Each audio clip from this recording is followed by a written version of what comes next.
Pamirsa kasus COVID-19 nasional ring tanggal 17 Maret warsa kali-tali kali-likur kauningin tedun. Yening sayang ring rahina sedurung nyani. Wilangan ipun kantos tigang talian diri.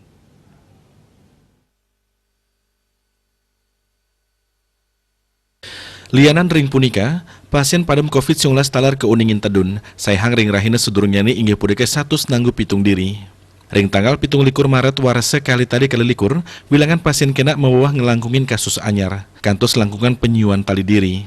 Anut ring data Kementerian Kesehatan nyihnayang pawahan kasus COVID-19 nenten langkungan tigang tali diri.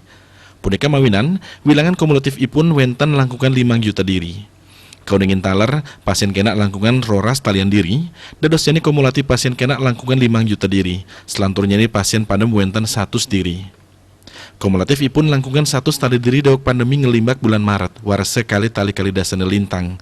Wilangan pasien sane kerawat kauningin langkungan 100 tali diri, raris suspek wenten langkungan petang talian diri. Dia Dewi Bali Pos, Nguningayang.